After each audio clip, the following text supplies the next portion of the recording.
भारत के लिए गए बदले के साथ पहलगाम में हुए आतंकी हमले के जवाब में भारत ने बुधवार तड़के ऑपरेशन सिंदूर के तहत पाकिस्तान और पाकिस्तान अधिकृत कश्मीर में स्थित 9 आतंकी ठिकानों पर सटीक एयर स्ट्राइक की।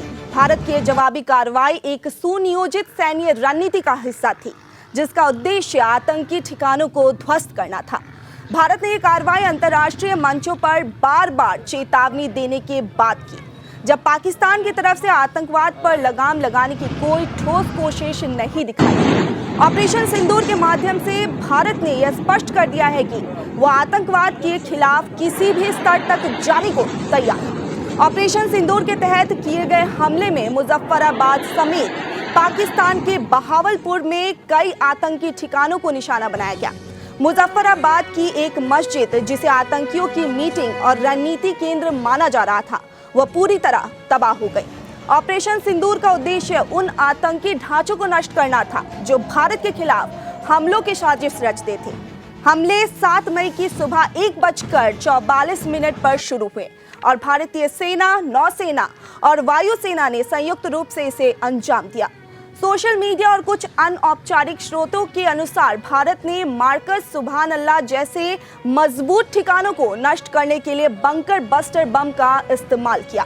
हालांकि रक्षा मंत्रालय ने आधिकारिक तौर पर इसकी पुष्टि नहीं की है। बंकर बस्टर बम ऐसे हथियार हैं जो गहरे बंकरों, भूमिगत सुविधाओं और प्रबलित संरचनाओं को नष्ट करने के लिए डिजाइन किए गए हैं। भारत सरकार ने जो यह कदम बिल्कुल सही उठाया है, उनके 9 ठिकानों पर कड़ा प्रहार किया है।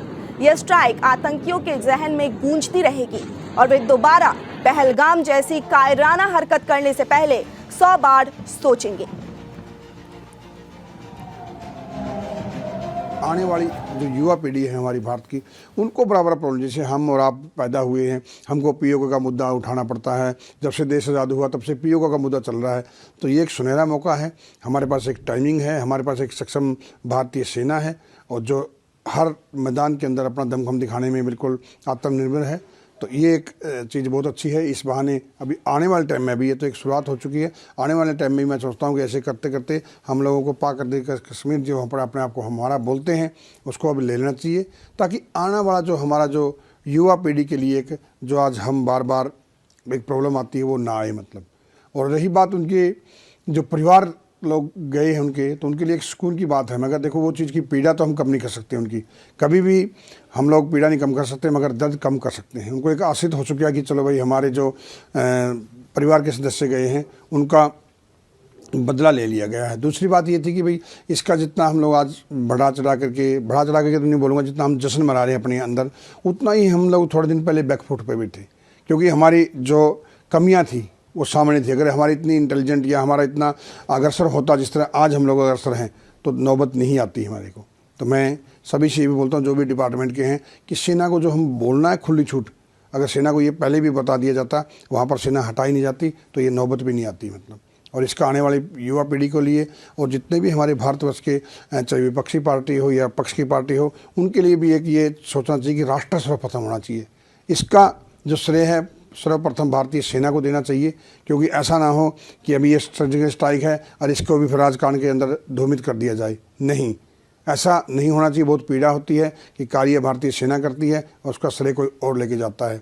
और एक भारतीय सेना के लिए भी, और जो हमारे शहीद जो अपने नागरिक गए हैं, उनके लिए भी एक सीख यही कि देखो भाई, जिस सेना को हम कहीं पर ट्रैवल करते हैं, जो बाथरूम के पास बैठ के आते हैं, जिनको हम बिल्कुल इज्जत नहीं देते हैं, ये साक्षात सबने देखते हैं हम लोग, तो उन्हीं सैनिकों ने आज देखिए आप जंग लड़ी है।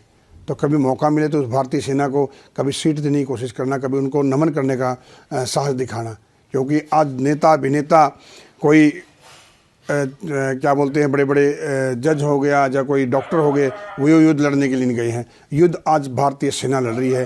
वो जवान जो हमेशा निस्वार्थ इस राष्ट्र के लिए कार्यरत है, वो राष्ट्र की आन बान शान इस तिरंगे के लिए बिल्कुल लगे हुए हैं।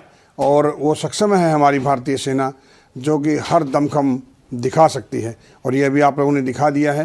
एक उदाहरण आता था कि भाई, आश्चर्यचकित होना, आने वाले बच्चों के लिए ये भी हो सकता है कि आश्चर्यचकित होना।